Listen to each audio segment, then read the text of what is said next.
Friends, आज हम लोग पढ़ेंगे फ्यूचर टेंस स्टार्ट करेंगे आज। और फ्यूचर टेंस के आज हम लोग दो टेंस पढ़ेंगे, एक फ्यूचर इंडेफिनिट टेंस और एक फ्यूचर कॉन्टिन्यूअस टेंस। तो चलिए स्टार्ट करते हैं बिना देरी किए। तो फ्यूचर इंडेफिनिट टेंस की हमारी पहचान होती है जिन वाक्यों के अंत में ता होगा, ती होगी, ते होंगे, गा, गी और गे आदि शब्द आते हैं, उन्हें फ्यूचर इंडेफिनिट टेंस कहते हैं।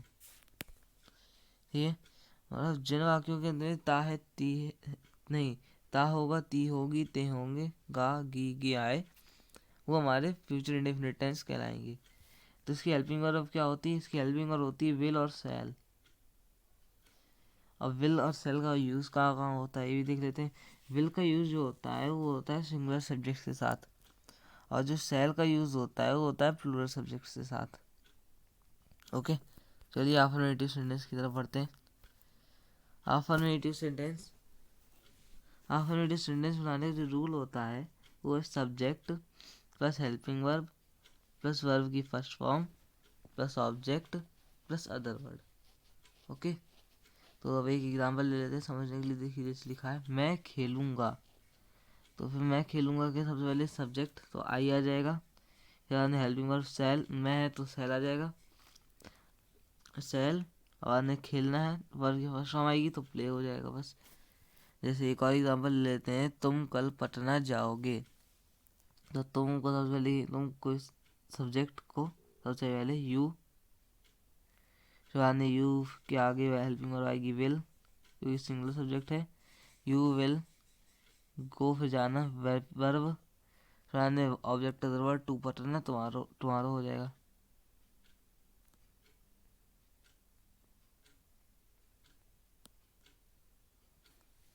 To Patna tomorrow. ओके, ये हो जाएगा हमारा तुम कल पटना जाओगे, इसका इंग्लिश ट्रांसलेशन हो जाएगा you will go to Patna tomorrow. Okay, तो आ जाते हैं नेगेटिव सेंटेंस की तरफ। नेगेटिव सेंटेंस को बनाने का रूल होता है हमारा सब्जेक्ट सबसे पहले, फिर हेल्पिंग वर्ब, फिर नॉट, फिर वर्ब की फर्स्ट फॉर्म, फिर ऑब्जेक्ट, फिर अदर वर्ड। ओके, तो इसका जो एग्जांपल है हमारा, एग्जांपल है मैं खाना नहीं खाऊंगा। तो मैं खाना नहीं खाऊंगा, इसको इंग्लिश ट्रांसलेट करते हैं। तो सबसे पहले सब्जेक्ट आई हो जाएगा, फिर सेल हेल्पिंग वर्ब, फिर नॉट, फिर वर्ब की फर्स्ट फॉर्म आएगी तो ईट, खाना खाना तो ईट हो जाएगा, और सामने ऑब्जेक्ट अदर वर्ड हो जाएगा हमारे द फूड। ओके, एक और एग्जांपल लेते हैं समझने के लिए, तुम राम के घर नहीं जाओगे, सबसे पहले तुमको इंग्लिश ट्रांसलेट करेंगे तो तुम यू हो जाएगा, यू, यानी यू के बाद विल आएगी हेल्पिंग वर्ब,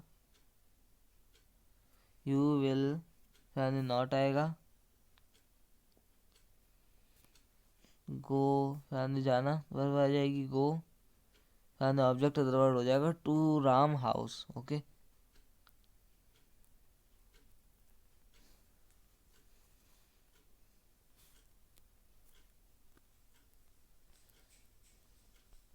मतलब तुम राम के घर नहीं जाओगे, इसका इंग्लिश ट्रांसलेशन हो जाएगा you will not go to Ram house. Okay, अब आ जाते हैं इंट्रोगेटिव सेंटेंस में। इंट्रोगेटिव सेंटेंस में आ जाते हैं, तब इंट्रोगेटिव सेंटेंस बनाने का हमारा जो रूल होता है देखते हैं। इंट्रोगेटिव सेंटेंस बनाने का रूल होता है हमारा हेल्पिंग सबसे पहले, फिर सब्जेक्ट, फिर नॉट, फिर वर्ब की फर्स्ट फॉर्म, फिर ऑब्जेक्ट, फिर अदर वर्ड, फिर क्वेश्चन मार्क। ओके, तो एग्जांपल ले लेते हैं समझने के लिए। क्या वह पढ़ने जाएगा, तो सबसे पहले हेल्पिंग वर्ब लगाएंगे विल, फिर सब्जेक्ट ही, यानी नॉट है नहीं तो नॉट लगाएंगे ही नहीं, नहीं कुछ है ही नहीं, नकारात्मक वाक्य आए नहीं है तो नॉट नहीं लगाएंगे। यानी वर्ब की फर्स्ट फॉर्म गो, जाना गो, फिर आने टू पढ़ाने, ऑब्जेक्ट अदर वर्ड हो जाएगा तो टू टीच, यानी क्वेश्चन मार्क लगा देंगे। तो क्या वह पढ़ने जाएगा, नहीं सॉरी, क्या वह पढ़ाने जाएगा, ये होना चाहिए यहाँ पर, क्या वह पढ़ाने जाएगा, यहाँ पर ये होगा मिसप्रिंट है यहाँ पर, तो आप समझ लीजिएगा। Will he go to teach, ये हो जाएगा क्या वह पढ़ाने जाएगा का इंग्लिश ट्रांसलेशन। ओके, एक और सेंटेंस ले लेते हैं समझने के लिए। क्या वह कल दिल्ली जाएगा? तो सबसे पहले क्या को सबसे सबसे पहले विल हो जाएगा, तो विल ही लगेगा, ही सब्जेक्ट वह है तो विल ही आएगी हेल्पिंग ऑफ विल, फिर आने ही सब्जेक्ट आएगा, विल ही, फिर आने वर्ब आएगी go to Delhi, object of the word हो जाएगा और टुमारो भी आ जाएगा।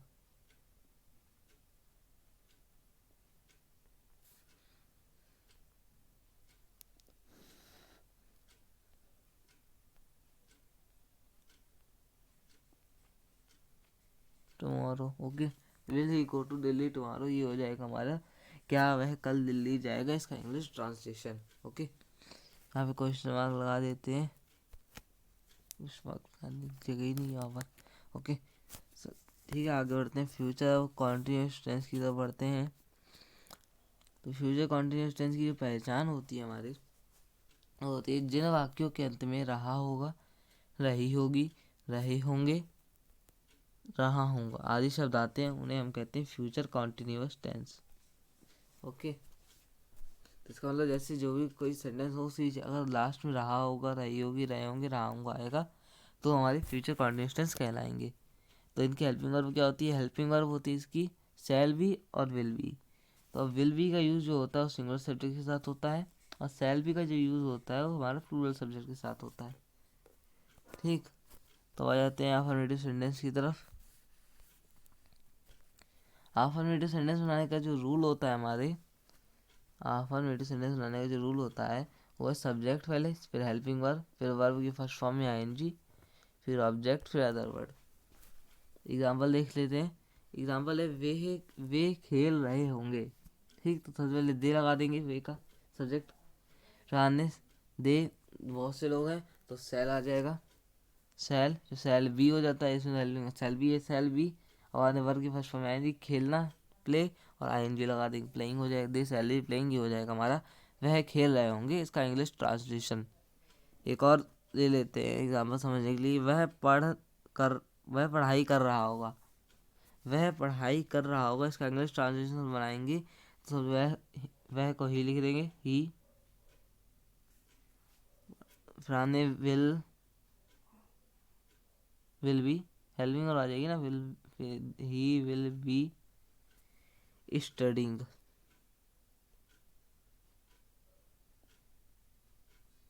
ही विल बी स्टडिंग, ये हो जाएगा हमारा वह पढ़ाई कर रहा होगा, इसका इंग्लिश ट्रांसलेशन। ओके, अब आ जाते हैं नेगेटिव सेंटेंस की तरफ। नेगेटिव सेंटेंस को बनाने का हमारा रूल है, सबसे पहले सब्जेक्ट, फिर विल या सेल, फिर नॉट, फिर बी, फिर वर्ब की फर्स्ट फॉर्म में आईएनजी, फिर ऑब्जेक्ट, फिर अदर वर्ड। ओके, तो यहाँ पे एग्जांपल है, वह पढ़ नहीं रहा होगा, वह पढ़ नहीं रहा होगा, तो सबसे पहले सब्जेक्ट लगाएंगे ही, रानी विल, क्योंकि वही है सिंगल सब्जेक्ट तो विल आ जाएगा, Rani not, Rani be, Rani verb की फर्स्ट फॉर्म में आईएनजी लगाना है, तो पढ़ना एक वर्ब है तो पढ़ना का रीड हो जाएगा, आईएनजी लगा देंगे हो जाएगा रीडिंग, तो फिर हमारा ही विल नॉट बी रीडिंग हो जाएगा, वह पढ़ नहीं रहा होगा, इसका इंग्लिश ट्रांसलेशन। एक और एग्जांपल ले लेते हैं समझने के लिए। वह अखबार पढ़ रहा हो, वह अखबार नहीं पढ़ रहा होगा। ठीक, वह अखबार नहीं पढ़ रहा होगा, तो लिख देंगे he will not be reading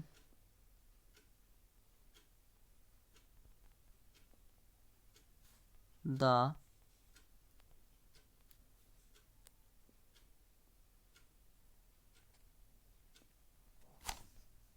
reading the newspaper.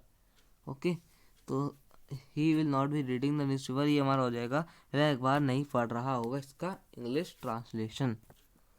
तो आ जाते हैं इंट्रोगेटिव सेंटेंस की तरफ। इंट्रोगेटिव सेंटेंस का जो हमारा बनाने का रूल होता है वो है विल पहले, फिर सेल, विल या सेल, सब्जेक्ट, अगर नॉट है तो नॉट, नहीं तो फिर सब्जेक्ट के बाद भी, या तो अगर नॉट है तो नॉट के बाद भी, रहने वालों की फर्स्ट फॉर्म में आईएनजी, फिर ऑब्जेक्ट, फिर अदर वर्ड, फिर यहाँ पे क्वेश्चन मार्क लगाना जरूरी है। तो एग्जाम्पल है क्या वे जा रहे होंगे, तो सबसे पहले विल आ जाएगा, वे हैं विल, आने सब्जेक्ट है वे तो दे हो जाएगा, फिर आने बी आ जाएगा, फिर है हमारा जाना तो गो, फिर आई लगा देंगे, गोइंग हो जाएगा, विल दे बी गोइंग। तो एक और एग्जाम्पल ले लेते हैं समझने के लिए, क्या बच्चे खेल रहे होंगे, तो क्या बच्चे खेल रहे होंगे इसका बनाएंगे हम इंग्लिश ट्रांसलेशन। तो सबसे पहले हम लिखेंगे विल, पुराने सब्जेक्ट विल द चिल्ड्रेन, फिर बी आ जाएगा, नॉट तो है नहीं, बी आ जाएगा, फिर प्ले हो जाएगी हमारी वर्ब खेलना प्ले, और प्ले में आईएनजी लगा देंगे तो वहाँ हो जाएगा playing, will the children be playing. Okay, आशा करता हूँ आप लोगों को समझ में आ गया होगा। अगर किसी को भी समझ में नहीं आया हो तो कमेंट बॉक्स में हमको पिन कर दें मैसेज, तो हम उसके लिए एक नई वीडियो बना देंगे। Thank you.